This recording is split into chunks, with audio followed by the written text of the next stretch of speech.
My name is Amina, I'm 42 years old, and I grew up in Konunisha, in the Gaza Strip, where Islam shaped every aspect of life. Our home was simple, with a small dusty courtyard, and every morning we were awakened by the call to prayer.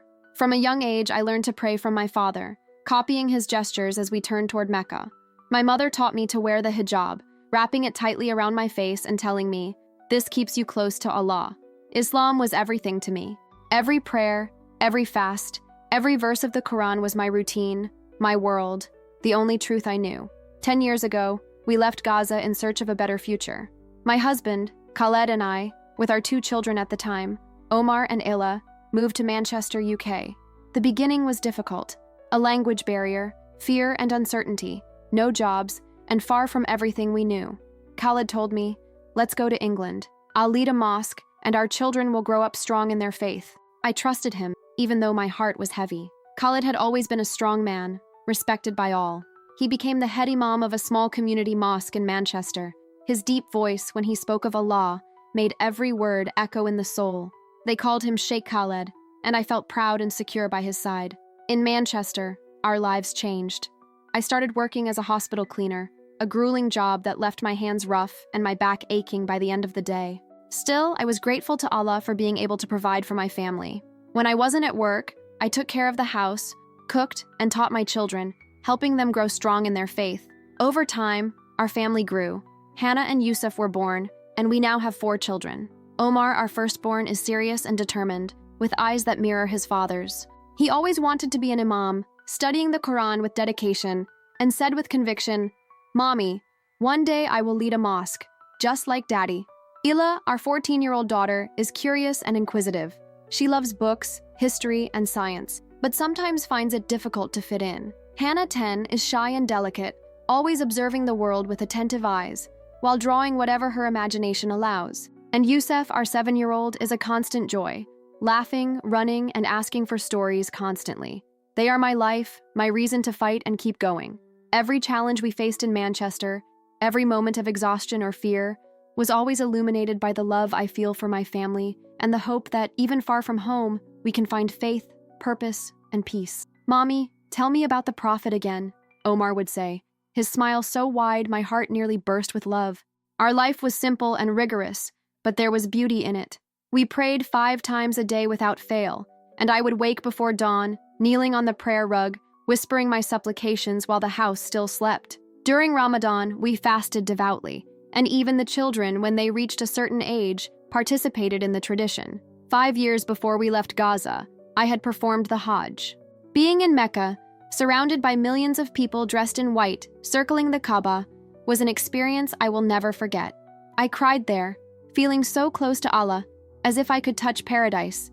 At home, I passed on the teachings of the Quran to my children, just as my mother had done with me. Our world was restrained. There was no music, inappropriate movies, or Christian celebrations like Christmas and Easter. Khaled would say, "These things are for unbelievers. We follow the right path, the path to paradise." He was a respected leader in the mosque, guiding hundreds of families. On Fridays, the mosque was packed, men in front, women in back, all listening to his sermons on Allah's mercy and the dangers of straying from the path. "Stay away from Christians, Jews, and atheists. Only Islam is the truth," Khaled repeated, and everyone nodded earnestly. I nodded too, but deep down, I felt a silent weight. I told no one, not even the faculty. I was a good wife, a good Muslim. But at night, when the house was quiet, my thoughts would slip away. Why did Allah seem so distant sometimes? I had prayed, fasted, helped those in need, and yet I felt empty. Why would good people be condemned just for not following Islam? At the hospital, I met Sarah, a Christian nurse, always kind, always smiling. She brought me tea on my darkest days. Khaled said I shouldn't get close to her. She's not one of us, but I couldn't understand. Sarah was good, genuine, better than many who claimed to be faithful. Was it fair that someone like that should be condemned? One day, Illa came home from school full of questions. She sat at the table while I chopped onions for dinner. "Mommy," she said softly, "my friend Emma from school is so cool, but she's a Christian. Dad says Christians go to hell. Is that true? Does Emma go to hell?" My heart stopped. I looked at my daughter, so young, so smart, searching for my answer. I wanted to speak gently, but I felt trapped in the words I should say. "Yes, Ila," I replied. my voice tight. If she doesn't accept Islam, she'll go to hell. That's what Allah says. She lowered her gaze, her fingers playing with her hijab, and I felt a pang of sadness I couldn't explain. But she's so nice, Mommy, Illa whispered. I turned back to the cutting board, trying to hide the tightness in my chest.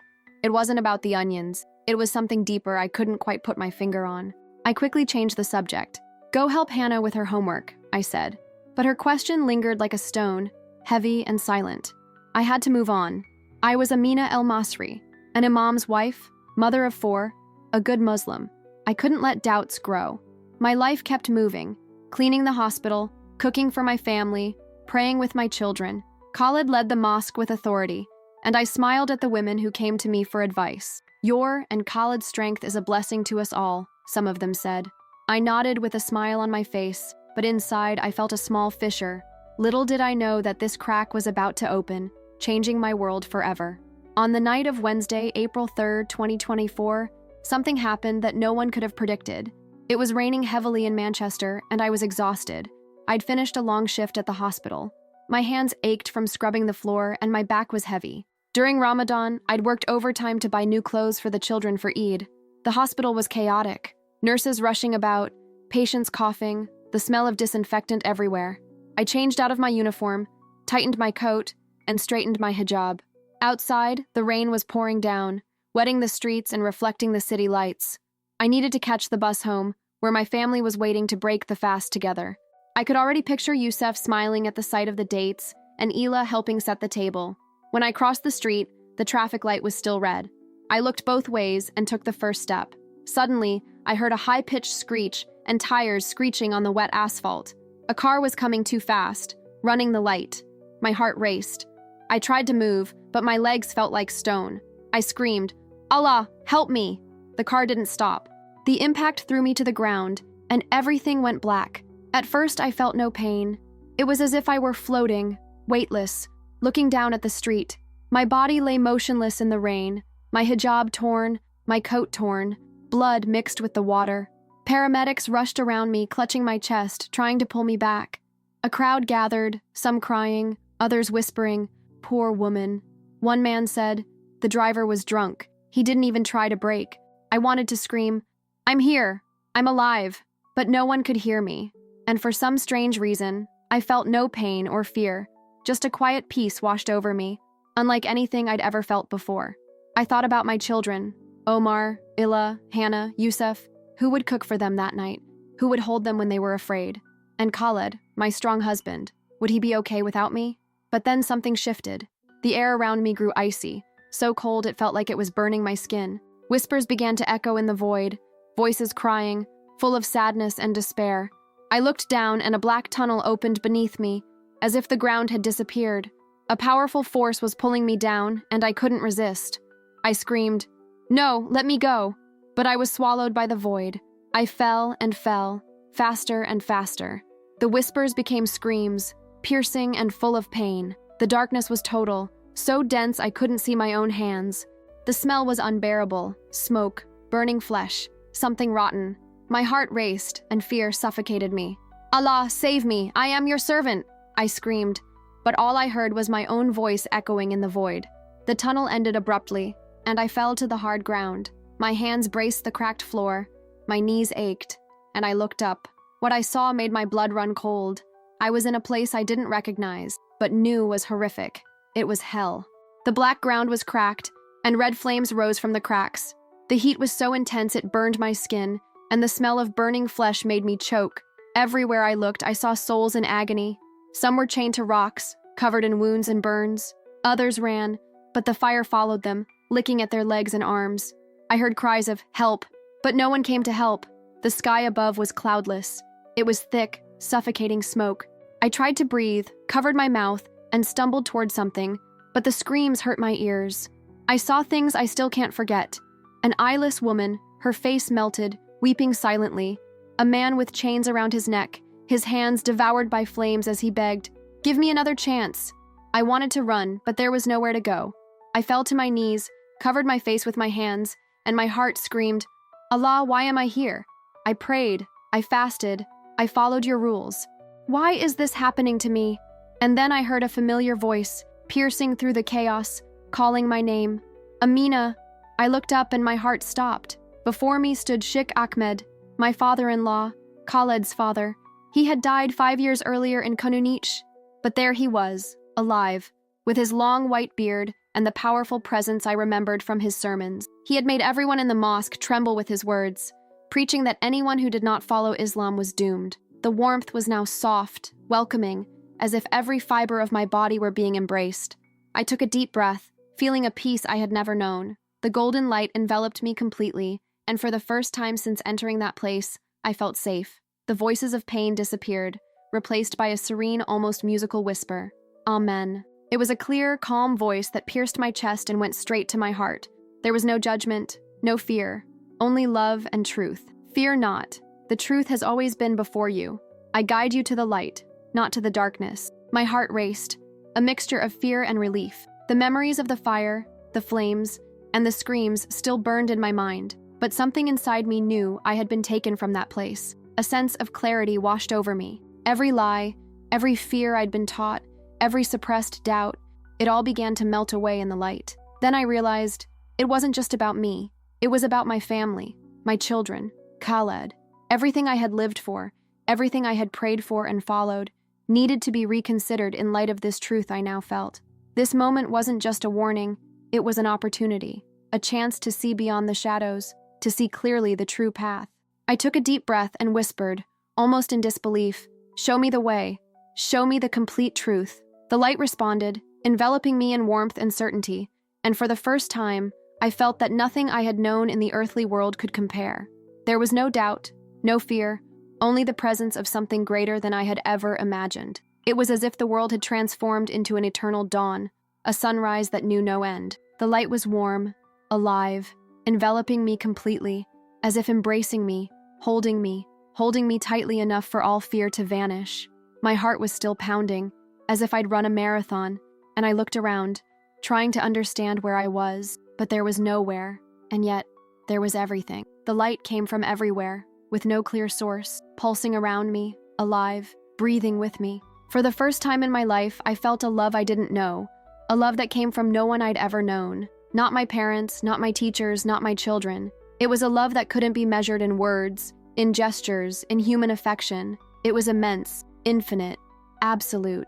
This love began to fill every part of me, like a river flowing through dry, cracked ground. It washed away my pain, my fears, my doubts, my insecurities. I felt my tears flow, but they were unlike any other I had ever shed. They weren't tears of sadness, nor of frustration, nor of exhaustion. They were tears of relief, of peace, of complete surrender.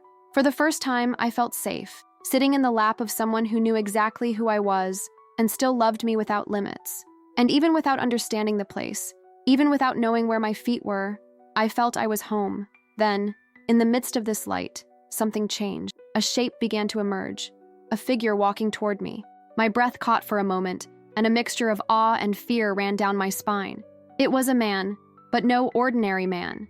Deep within me, I knew immediately who it was. It was Jesus, not the prophet Isa I had learned to know in Islam, a good, wise man, but merely human. No, this Jesus was different. His presence was majestic, powerful, so intense it nearly brought me to my knees before I even reached him. He was King, Lord, Savior, and his silent authority filled the air around him with majesty and tenderness at the same time. I fell to my knees, my body trembling, unable to sustain my own strength before him. His white robe shone with a light that seemed to come from within him, reflecting on every inch of him, and his face. Oh, his face radiated love. His eyes, deep and full of compassion, penetrated me in a way that seemed to see every inch of my soul. Every prayer I had whispered silently, every hidden tear, every doubt I tried to stifle in my heart, he saw. He saw my generosity, my effort to help others, but he also saw my flaws, my silent judgment of those who were different from me. And yet, there was no anger, no condemnation, only love. A love so intense that my heart ached in a good way, in a way I had never known before. I tried to speak, but my voice felt stuck in my throat. I don't understand. I finally managed to whisper. I'm Muslim. I've followed Allah all my life. Why am I here? Why have I seen hell? He didn't answer with words, but I felt his voice in my heart, clear, soft, and yet powerful. Amina, I am the truth. I am the way. I love you and I always have. Hearing this, my entire body shivered. A gentle warmth spread through me, filling every empty space I held within. I began to sob, tears falling freely, but this time they were tears of relief, of recognition, of surrender. He drew closer, and I felt his hand rest on my head, gentle, secure, like the hand of a father who loves beyond understanding. The intensity of the love emanating from him was so great that it seemed to sweep me away from everything I thought I knew, carrying me to a river of peace that washed away all my confusion and fear. And then he showed me, not with words, but with images inside my mind, as if my very soul were witnessing something sacred. First, I saw the crucifixion. I saw Jesus on the cross, with the nails driven into his hands and feet, the blood streaming down his face and wounded body. But the pain I felt wasn't just physical. It was a pain that reached my heart, a pain so deep it seemed to carry the weight of the whole world, of all sins, of all human failings, including my own. I felt every wound, every tear, every silent cry for forgiveness he addressed to me and to all of us. He cried out, "Father, forgive them." And in that moment, I knew with every fiber of my being that he was talking about me, about you, about all of us. I fell to the ground, crying, sobbing, unable to breathe, unable to fully comprehend. Why? I pleaded with my heart. Why did you do this? And even without a word, I felt the answer in every beat of my heart. Because I love you, Amina. He looked at me with a tenderness that seemed to pierce my very heart and said softly but firmly, "I died so that you might live." These words penetrated every inch of my being. And then, as if my soul were ready to comprehend something my mind never could, Jesus showed me the resurrection. First, I saw the tomb. It was cold, dark, silent, a place that seemed to suffocate even hope. But suddenly, a light brighter than the sun itself burst within. It tore through the darkness, flooding everything with warmth and life. And then he stood, whole, complete, his body restored, his presence radiating strength and majesty.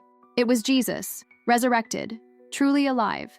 I felt a joy that surpassed all human emotion, something that seemed to sing within my soul. Death, all fear, all guilt, all sin, all of it vanished before him. He had conquered, and now I truly understood. He was not just a prophet, not just a pious man or a teacher of wisdom.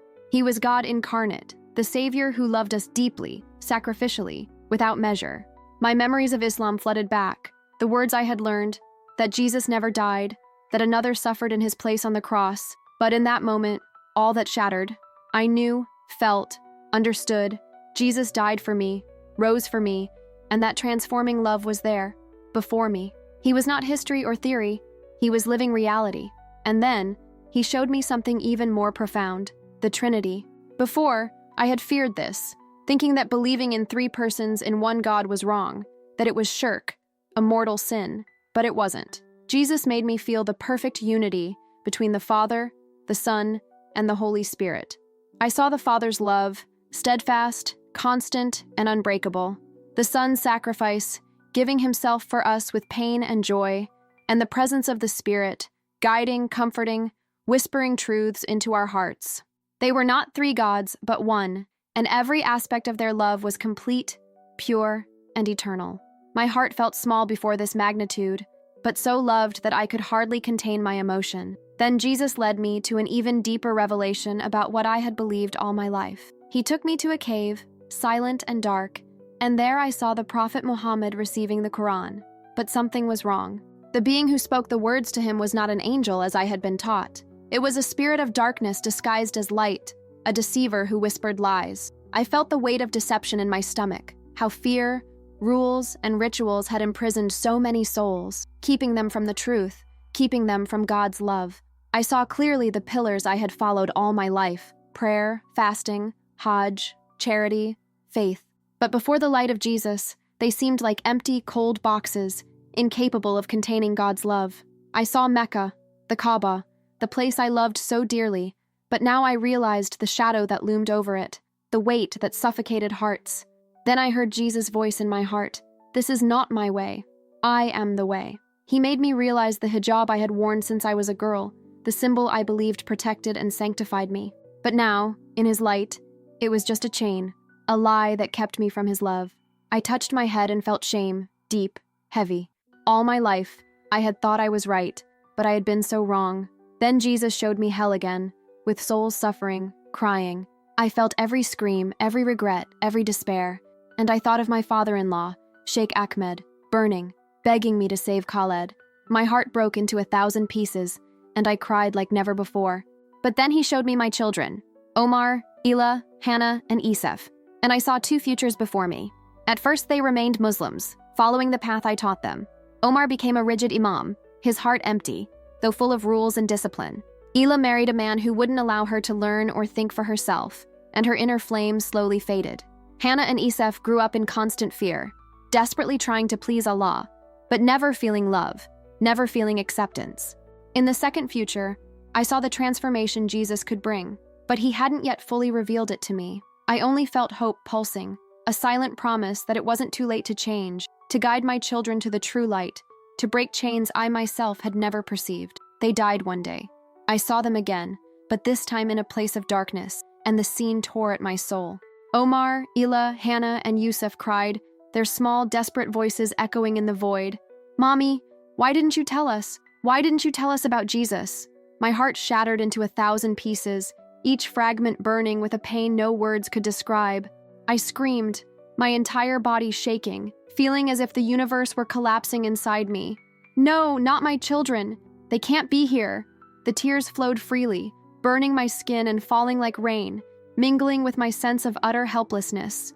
But then a shift occurred. The light of Jesus began to envelop the darkness, soft yet firm, and he showed me another future, a future full of hope, one I had hardly dared imagine. "They have found him. They have found Jesus," he said in my heart, and an indescribable peace began to fill my soul. I saw Omar again, but his face was now serene, completely different from the rigor I had feared his life would become.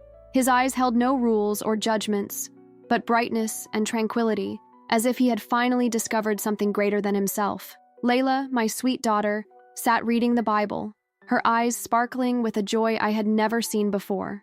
Hannah and Yusuf ran and laughed, their voices full of freedom and love as they prayed and sang to Jesus. They were surrounded by light, a light so intense I could feel it invade my chest, filling it with a happiness that seemed to expand and heal me of all the wounds of the past. Jesus looked at me with eyes full of tenderness, so gentle and understanding that it seemed he could see every fear, every regret, and every love held within my soul. "Amina," he said, his soft voice resonating within me, "I love your children. I love all Muslims. They are my children too. I want them to know me, to know my love." The words penetrated my mind and heart like a fire that didn't burn, but illuminated every shadow within me.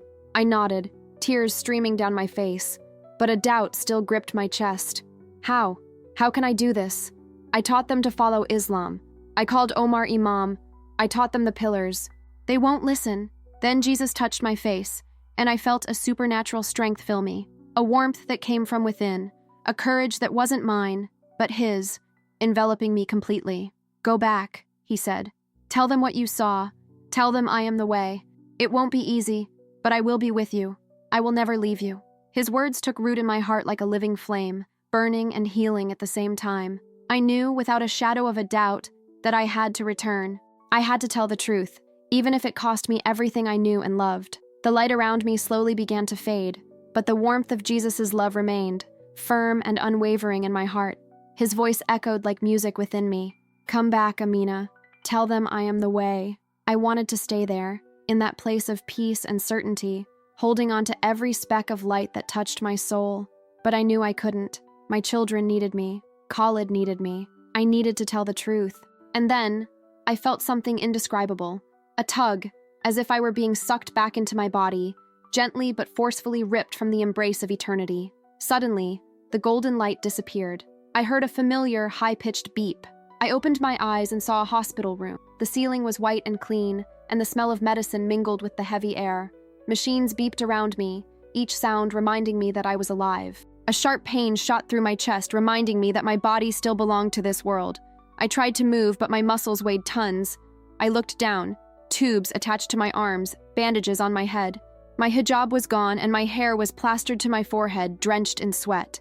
Then I heard a voice, soft but filled with concern. "Amina, Amina, you're awake." It was a shock. Khalid was sitting beside me, his face exhausted, his eyes red from crying. My children were there too. Omar, Illa, Hannah, and Yusuf. Their faces showed fear and confusion, pale and trembling. Yusuf ran to me, holding my hands tightly. "Mommy, are you okay?" he said, his voice small and shaky. Hannah hugged me, tears wetting my arm, while Illa recoiled, eyes wide, trying to understand. Omar stared at me with a frown, as if trying to decipher something impossible. My throat was dry. I swallowed, and finally whispered, almost unintentionally, but impossible to contain, "Jesus, Jesus." The room fell silent, as if every breath waited for Khalid's reaction. His face changed, his eyes narrowed, and his voice became low, thick with tension. "What did you say?" My heart raced, but I knew I could keep quiet no longer. I had to tell him, had to be true to what I had seen and felt. I looked at him, my eyes meeting his with strength and determination. "Khalid," I said, my voice firmer now. "I died. I went to hell. I saw your father, Sheikh Ahmed. He was burning Khaled." He stared at me wide-eyed, almost unable to believe what he was hearing. "Islam is a lie," I said, my voice shaking but firm, as if the words came straight from my soul. "He showed me. Jesus revealed the truth to me. He is the only way. Stop deceiving people and return to him." Khalid stared at me, mouth open, as if unsure whether to laugh or cry. But suddenly, his face hardened to stone. His eyes became cold, almost impenetrable. "Amina, stop it," he said, his voice now loud and sharp, reverberating through the room. "This is shirk. You're speaking against Allah. You're confused. That's all. You've been hurt. Your mind is playing tricks on you." I shook my head, tears streaming down my face, and said softly, "No, Khalid, you don't understand. You can try to convince me all you want, but I know what I saw. It was real. I felt it. Jesus loves us. He died for us. Islam is wrong. I saw it." Omar stepped forward, his face full of anger and confusion. "Mommy, how can you say that?" he asked, his voice trembling. "Daddy isn't a mother. We're Muslims. Everything we believe in. Are you saying it's a lie?" Illa remained silent, but her eyes spoke volumes. Questions, doubts, and fear mingled in an intense gaze. Hannah and Yusuf wept, clutching my hands tightly, as if to hold me, and at the same time, protect themselves from what they were hearing. Their hearts were pounding, and I felt every beat as if it were my own. Khalid stood abruptly, his hands shaking. "Enough!" he shouted, his voice echoing in the room, firm and authoritative. "You will not say this blasphemy in front of our children." Then he turned to the nurse who stood in the doorway, silently observing the scene. "Call the doctor," he ordered, his voice filled with urgency and concern masked by anger. "My wife is not well. She's talking nonsense." The doctor arrived, a kind, bespectacled man with a calm, serene presence. He reviewed my chart, examined my body carefully, and finally said, "Mrs. El-Masri, you were clinically dead for 20 minutes. It's a miracle you're alive. No brain damage, no serious injuries." The air felt heavier around him. He added, "Sometimes after a trauma, the mind can imagine things. Hallucinations, experiences that seem real but are creations of the mind." I shook my head, tears streaming uncontrollably. "It wasn't my imagination," I whispered. "It wasn't a hallucination. It was real. I saw Jesus. I felt his love. He loves us." But no one seemed to believe me. The words echoed in the room, and all I got was silence or doubtful looks. The following days were like walking through a barren desert. My body was slowly recovering in the hospital, but my heart and mind felt crushed. Khalid brought imams from the mosque to pray for me. They sat around my bed reciting verses from the Quran in a loud, deep, almost authoritative voice. Among them, an elderly man with a white beard and compassionate eyes looked at me with pity. "Sister Amina," he said, his voice heavy with seriousness, "you have been through something terrible, but you must return to the right path. What you saw was a trap set by Shaytan, the devil. He wants to deceive you, to lead you away from Allah." I looked at him, my chest tight and tears streaming down my face. "No," I said firmly. "It wasn't Shaytan. It was Jesus. I know what I saw. He loved me. He died for us. I felt it. I didn't imagine it." The imam shook his head, and Khaled looked at me as if I were a stranger, someone who no longer belonged in what we had always considered home. When I finally made it back home, the world seemed even colder and more hostile. Word of what I had said spread throughout our community, and people who had once greeted me with smiles now looked away. whispering behind my back. She's lost. Amina is an apostate, I heard, a murmur laden with judgment. One day, walking to the store to buy bread, a man I'd known for years spat on the ground next to me, his hatred evident and palpable. I felt a deep chill, as if I were shrinking inside, feeling like there was no longer a place for me in the world I once called home. I felt isolated, unprotected, as if I were walking through a desert full of sharp rocks. But within me, the flame of what I had seen with Jesus burned, a light no one could extinguish, a truth that could not be denied, even in the face of rejection, fear, and hatred all around me. At home, Khalid barely spoke to me. He slept on the couch, wrapped in a blanket, his face hard and cold as stone. "I don't know you anymore, Amina," he said one night, his voice low but sharp. "You're embarrassing me, embarrassing our family. You have to stop this." The weight of his words suffocated the air. "The children are confused," he added, without meeting my eyes. Omar was the most difficult. At 16, he looked so much like his father, firm and sure of his Islam. "Mommy, you're wrong," he said, almost an echo of his father. "Daddy said you're sick. I'll pray for you, but you need to return to Allah." Ila was different.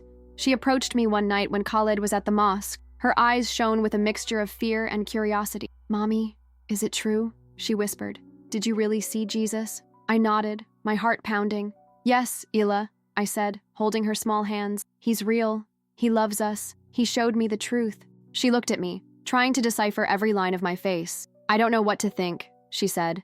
"Daddy says it's wrong, but I feel something when you talk about it."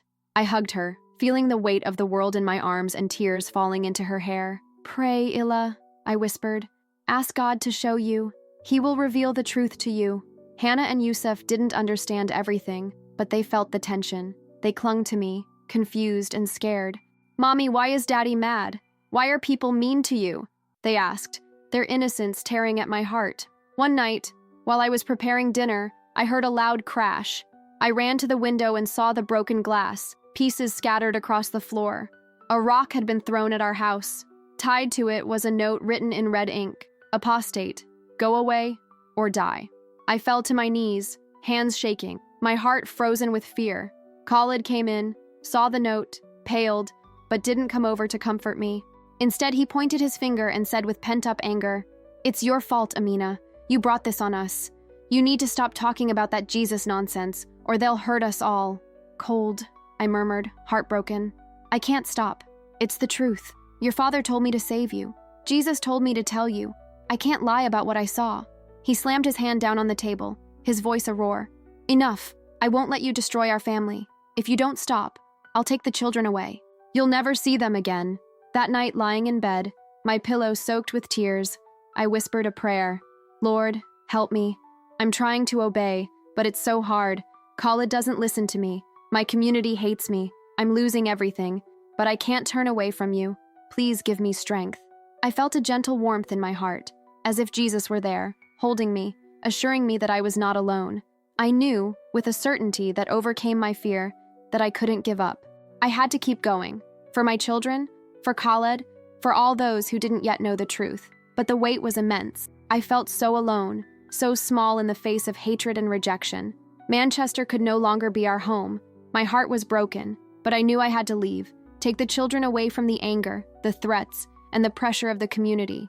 Each day I spent with Khalid, growing colder, his eyes filled with rage, was like walking on broken glass. He wouldn't touch me, wouldn't speak to me except when necessary, and the silence screamed louder than any words. The community grew worse by the day. Stares turned into daggers, whispers turned into accusations. Amina has lost her way, apostate, led astray. I heard in hallways, shops, and mosques. But in the midst of this storm, something inside me remained steadfast, a flame that Jesus had lit in my heart, impossible to extinguish, even in the face of everything around me. The whispers and threats continued, growing more intense each day. Last week, someone had written the word apostate in red paint on our front door. Every time I walked past the entrance, my heart raced, and a wave of fear washed over me. I was terrified, not only for myself, but especially for my children. At night, when the house grew quiet and they finally slept, I would kneel beside the bed, clasping my hands together, and whisper to Jesus, "Lord, show me what to do. I cannot lose my faith, and I cannot lose my children. Please guide me, protect them, protect me." With each prayer, I felt a subtle warmth in my heart, a presence that reminded me that he was with me, even when all seemed lost. One night, while I was washing dishes in the kitchen, I heard Kale talking on the phone in the living room. He spoke softly, but his voice was harsh, full of tension. With each word, my breath grew harder to control. "She's bringing shame to our family," he said. I spoke to a center in Saudi Arabia. They're taking her for re-education. They're going to cure her, make her Muslim again. My heart stopped for a moment. I knew exactly what he was talking about. These centers existed, dark places where women were locked away, forced to pray, punished if they didn't obey. I'd heard horrific stories of people who never left the same, their spirits broken. The thought of losing Jesus and my freedom of faith was unbearable, but the fear wasn't just for me. I couldn't allow my children to grow up believing a lie, believing that Islam was the only way. When I saw hell and then saw Jesus, I knew with absolute certainty that I had to act. I needed to escape. I needed to save them from living without the truth. But the decision was devastating. Leaving meant leaving Omar and Illa, my oldest children, behind. They were too big to escape without Kale noticing. Omar was incredibly loyal to his father, and Illa, despite wanting to believe me, was afraid. My heart broke at the thought of leaving them. Hannah and Yusuf, my little ones, were young enough to trust me and follow me silently. I hoped that Jesus would protect them, that he would show Omar and Illa the truth someday. Each night, I cried alone, praying that he would give me the strength to carry on. It was then that I found unexpected help, hidden in the depths of the internet. I joined a secret group of Muslims who had become Christians. They were kind people, understanding of my situation, and sent me messages of hope and encouragement. A woman named Sarah stood out. Her words were firm and gentle at the same time. "Amina, we will help you. There is a family in Ireland who can take you in. They are Christians and will protect you. You will be safe." She sent me detailed instructions. Take a bus, then a ferry, until I reached a small village in Ireland where the family would be waiting. My hands trembled as I read each word. I had never done anything like this before. I had always been an ordinary woman, mother, wife, cleaner. Fleeing my own home seemed impossible. But Jesus was with me, strengthening my heart, showing me that I could. The night I left was filled with a storm. Rain pounded against the windows. Thunder echoed across the sky as if announcing the urgency of the moment. Kale was at the mosque for a meeting, and the children were already asleep. I packed a small suitcase, just essential clothes, some food, and a photo of all my children together, smiling in the park, taken last summer. I went first to Omar's room. He was lying there, the Quran open on his chest, fast asleep. I sat beside him and kissed his forehead, my tears wetting his face as I whispered, "I'm sorry, my son. I love you. I pray you see Jesus someday, even if I have to leave without you now." Then I walked to Illa's room. She was awake, sitting up in bed, her eyes wide and frightened, reflecting confusion and fear. "Mommy, what's happening?" Her voice trembled. I knelt beside the bed, holding her small, trembling hands, feeling her heart pound. "Lila, I have to go. Daddy wants to send me away, try to make me give up on Jesus, but I can't. I'm taking Hannah and Yusuf with me, and I promise I'll do everything I can to keep them safe and show them Jesus' love. One day, perhaps, you too will understand and know the truth." She began to cry silently, hugging me tightly, and in that moment, I felt that every step I took would be guided by the Lord's hand. "I can't take you with me, my dear.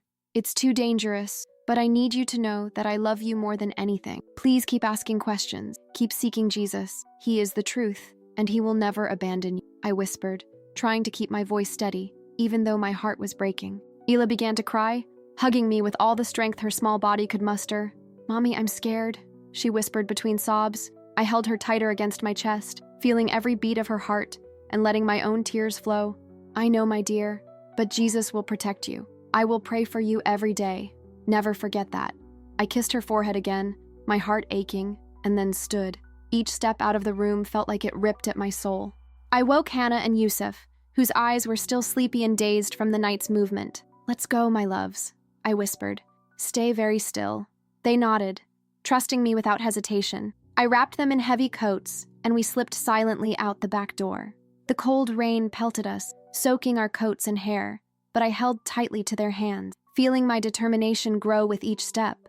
We ran to the bus stop, every clap of thunder overhead reminding me of the danger that stalked us. My heart was beating so fast I thought I could hear it over the roar of the storm. I glanced back more than once, expecting to see Kale emerging from the street, his face filled with rage. but there was no one. The bus arrived, and we hurriedly boarded, searching for a quiet corner at the back. Hannah huddled close to me, murmuring, "Mommy, where are we going?" I forced a shaky smile and said, "Somewhere safe, my love. Somewhere where we can pray to Jesus without fear." Yusuf nestled into my lap, and I hugged them tightly, whispering a silent prayer. "Jesus, protect us. Don't let Kole find us. Guide our steps and watch over us." The bus took us to the port, where the ferry was waiting. The rain was still pouring down, the wind was fierce, and the sea was rough, the waves crashing against the hull of the boat. With the little money I had, I bought the tickets with trembling hands. Every coin I handed over felt heavy on my heart, but I knew I had no choice. We boarded the ferry, and I found a quiet corner to settle in. The boat rocked with every wave, and seasickness mixed with the constant fear that Kole might find us, but he didn't. We spent the night with our eyes glued to the children, praying quietly that the Lord would keep us safe. When morning finally arrived, we were in Ireland. The sky was still gray, but the rain had stopped, and a gentle breeze carried the scent of wet earth and green fields. A kind man named Michael met us at the port. He smiled kindly and held our documents firmly in his hand. "Amina, you're safe now. Come with me," he said calmly, exuding confidence. Michael led us to a small village surrounded by green hills, with charming little houses and a small church in the center. Michael's family welcomed us warmly. His wife, Anna, hugged me tightly, offering comfort, while their children ran and played with Hannah and Yusuf, bringing laughter I hadn't heard in weeks. For the first time in weeks, I felt like I could breathe. They gave us a cozy room in their home, with a bed for me and the children.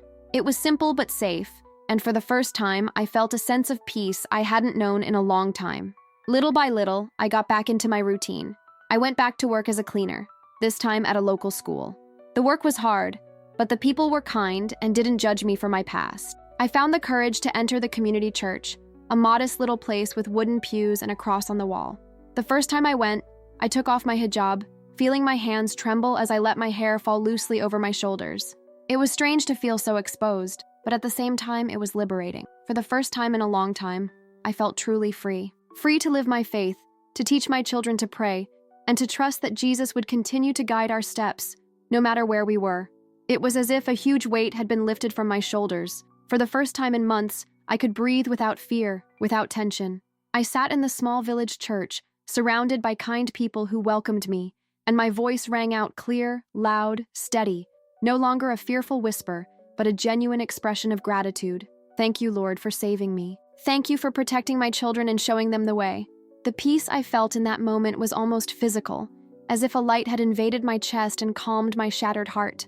At home, I began teaching Hannah and Yusuf about Jesus. At first, they were confused, looking at me with those huge, questioning eyes. "Mommy, what about Allah?" Yusuf asked with the innocence and sincerity only a child can express. I smiled, my heart overflowing, and held his small hand. Allah is what we knew before, but Jesus is the truth. He loves us and is always with us, even when we can't see him. Over time, they began to pray with me every night, their small, childlike voices repeating words that once sounded strange but now filled our home with hope. "Jesus, we love you." Hannah began drawing pictures of Jesus, her smile radiant and her colors vibrant, filling the drawings with light and joy. Yusuf asked me for stories about Jesus every night, and when I saw that huge smile lighting up his face, I felt silent tears flow, a mixture of gratitude and emotion. Still, my heart ached for Omar and Illa. Leaving them behind had been the hardest decision of my life, and every night I prayed fervently, "Jesus, please show them your light. May they find the truth and love I have discovered." I needed to believe that even from a distance, the seed Jesus had planted in me could one day blossom in them. Months passed, and life in Ireland was beginning to settle into a routine, but fate had another test in store for me. A letter arrived, carefully hidden inside other mail, smuggled in by a friend who knew where we were. My hand trembled as I opened it, each second increasing the tension in my chest. Ila's handwriting, small and delicate, seemed almost fragile.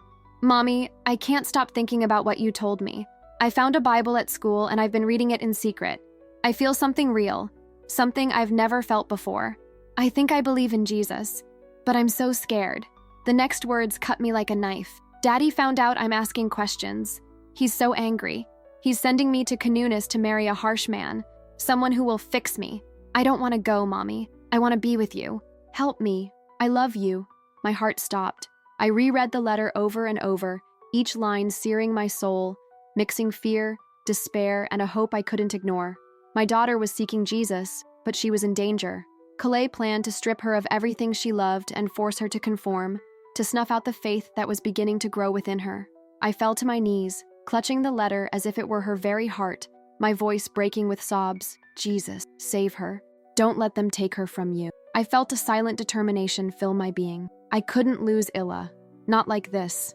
I needed to find a way to bring her to Ireland so she could be free to follow Jesus without fear. In that small room in Ireland, by the flickering light of a candle on the table, I began to plan. Hannah and Yusuf slept peacefully in the bed behind me, their small bodies breathing slowly, oblivious to the urgency that consumed me. The village outside was silent. The starry sky hung overhead, and the gentle breeze seemed to encourage me to act. I held Illa's letter, reading her words over and over, absorbing every feeling, every fear, and every hope. But that night, I had another task. I needed to share my story with the world. I grabbed the small camera Anna, the kind woman who had welcomed us, had lent me. My hands trembled as I adjusted the angle, pressed the record button, and stared into the lens, feeling Jesus' presence with me. My voice was soft, yet full of intensity and sincerity. Every word I spoke was filled with everything I had been through, every prayer, every tear, and all the faith that kept me going, a promise of hope, of freedom, and of the love of Jesus that never abandons us. My name is Amina El-Masri, she said, her gaze firmly fixed on the camera, each word piercing my heart. I was a Muslim, a devout Muslim. I grew up in communists, in the Gaza Strip, where Islam wasn't just a religion, it was everything. My entire life revolved around prayer, fasting, and devotion. I prayed 5 times a day, fasted every Ramadan, and participated in the Hajj. The hijab I wore wasn't just a piece of fabric. I believed it made me holy, that it brought me closer to God. I grew up believing my faith was perfect, and that I was doing everything right. My voice trembled, and I took a deep breath. My husband, Khaled, was an imam, a respected leader at the Manchester Mosque. We had 4 children, Omar, Layla, Hannah, and Yusuf, and we raised them the same way, strictly Muslim. I believed with all my heart that we were on the right path, that our lives in paradise were guaranteed. But over time, I realized I was wrong. I was blind and lost. The voice grew low, heavy with memory and pain. One night, everything changed. I was hit by a car. I died for 20 minutes. I felt my body being carried to a place of fire, screams, and despair. It was hell. And there, in the darkness, I saw my father-in-law, Sheikh Ahmed, a great imam I deeply respected, burning in agony. He grabbed my arm, his face etched with pain, and said words that would forever echo in my soul. Amina, I was wrong. Islam is a lie. Jesus is the only way. Tell Khaled to stop deceiving people. I couldn't believe it.